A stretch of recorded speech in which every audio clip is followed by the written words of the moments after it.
உலகிற்கும் பின்னுலகிற்கும் தெரிவிப்போம். சாமானியர்களை சாதனையாளர்களாக மாற்ற வந்த மனித கடவுள் எங்கள் ஏ.வி. செந்தில்குமார் என்று.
இப்ப அவுட் எது தெரியுமா அப்படின்னா நான் பின்னாடி சொன்னேன் திருச்சிதான். உண்மைதானங்க? 3 டோல்கேட்டு தாங்கன்றதுக்குள்ள 3 மணி நேரம் ஆகி போகுது. டோல்கேட்டெல்லாம் தாண்டி திருச்சி போறதுக்குள்ள 8 மணி நேரம் ஆகுது. அப்ப நமக்குலாம் எது அவுட்ரு?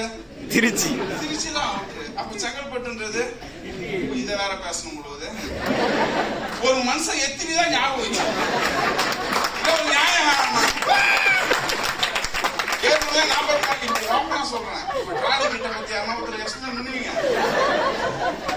வேற ஒண்ணும் 4 நாள்ல ஜஸ்மி போறது. பாதி பேருக்கு அது வாயே வரமாட்டது பேரு. அதுக்கு வேற பேர்லாம் சொல்லி ஏன்னா ஏற்கனவே நம்ம வேற ப்ராடக்டோட கையை வச்சிருந்தோமா பாதி பேர் இன்னும் அதுவே மறக்காது. இது மொத்தமா ஒரு குழப்பமாவே இருக்குது. நான் ஒரே ஒரு விஷயம் சொல்றேன், நான் தெளிவா இருக்கேன்.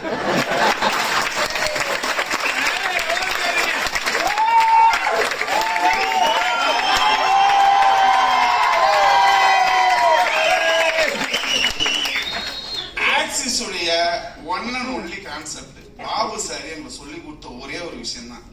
ரொம்ப குழம்பா முதல்ல ஒரு முட்டை போடு, லெப்ட்ல ஒரு முட்டை போடு, ரைட்ல ஒரு முட்டை போடு. ரெண்டும் ஒரு ஜோடி ஆச்சுன்னா உங்களுக்கு 600 ரூபாய். 100 ஜோடி ஆச்சுன்னா 60,000 ரூபாய். முதல்ல அதை பண்ணு. இதெல்லாம் நான் பண்ணிடுறேன்.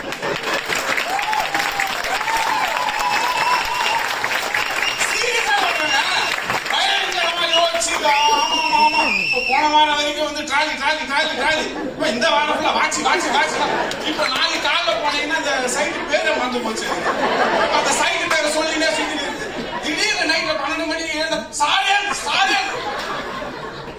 நான் ஒரு பேர் மேட்ச் பண்ணா எனக்கு 600 ரூபாய் இன்கம்.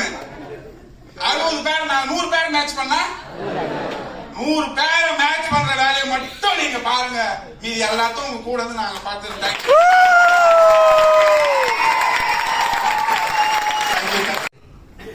ஒரு ஃபிளைட் போகுது. அந்த ஃபிளைட்ல பாத்தீங்கன்னா ஒரு 5 பேசஞ்சர் போறாங்க. அதுல ஒருத்தர் வந்து பிசினஸ்மேன், இன்னொருத்தர் வந்து யார் அப்படின்னா பொலிட்டிஷியன், இன்னொருத்தர் யாருன்னா டாக்டர், இன்னொரு யாருன்னா ஒரு ஸ்டூடெண்ட், கடைசியா டீச்சர். ஒரு 5 பேர் என்ன பண்றாங்க, ஒரு ஃபிளைட்ல டிராவல் பண்றாங்க.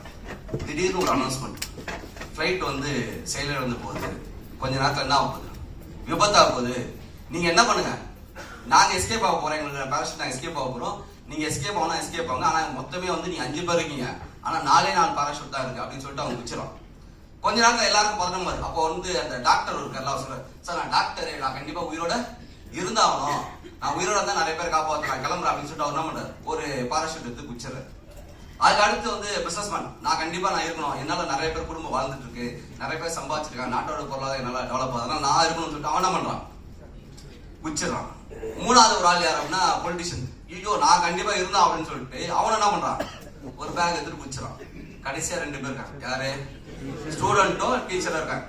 அந்த டீச்சர் வந்து பயங்கர பதட்டத்தோட, சரிப்பா நீ வந்து வளர்ற பையன், நீ என்ன பண்ணு, நான் பரவாயில்ல செத்தாலும் கூட நீ என்ன பண்ணு, நீ யூஸ் பண்ணிக்காது, கவலைப்படாத டீச்சர். இப்ப குதிச்ச அரசியல் இருக்குல்ல, அவர் பேராஷூட் நினைச்சு என் ஸ்கூல் பேக் எடுத்து குடிச்சாரு. நம்ம கிட்ட இப்ப வந்து 2 பேராஷூட் இருக்கு, கவலைப்படாதீங்க. சரி சார், இந்த கதைக்கும் எனக்கு என்ன சம்பந்தம்? கேள்வி வருதா? இங்க பல பேரு அந்த முட்டாப்பை அரசியல்வாதி மாதிரிதான் ஏன் செய்யறோம், எதுக்கு செய்யறோம், நமக்கு எல்லாம் என்ன பொருள் இருக்கு அதெல்லாம் பாக்குறது இல்ல. கிடைச்சோன்னா என்ன பண்ணோம், ஜம்ப் பண்ண. அது மாதிரிதான் ஒரு அதே மாதிரிதான் வாட்ச் அப்படி லான்ச் பண்றாங்க. அடுத்த 5 நிமிஷம் Facebookல வாட்ச் லான்ச்சிங், அந்த லான்ச்சிங், இந்த லான்ச்சிங் அப்படின்ட்டு பயங்கர. எனக்கு உண்மையிலே வந்து அந்த ஆள் எல்லாரோட நம்பர் வரைக்கும் நான் ஸ்கிரீன்ஷாட் வச்சுக்கல. எனக்கு பயங்கர ஒரு பக்கம் சிரிப்பா இருந்தாலும் ஒரு பக்கம் ஒரு எரிச்சலா இருக்கு. அந்த Facebookல நீங்க வாட்ச் லான்ச் பண்ற உங்களோட கான்டாக்ட் நம்பர் தான், அதுவும் மேக்ஸிமம் லேடிஸ் இருக்காங்க, உங்களோட கான்டாக்ட் நம்பரோட Facebookல போட்டு அப்படியே அந்த கான்டாக்ட் நம்பரை பார்த்து அந்த வாட்சை பார்த்து அன்னைக்கே நம்ம ஒரு 500 ஐடி எடுத்து அந்த வாரமே நம்ம 2 அடி சீனி வாங்குற மாதிரியும் எதுக்கு இந்த வீண் விளம்பரம்னு கேக்குறேன்.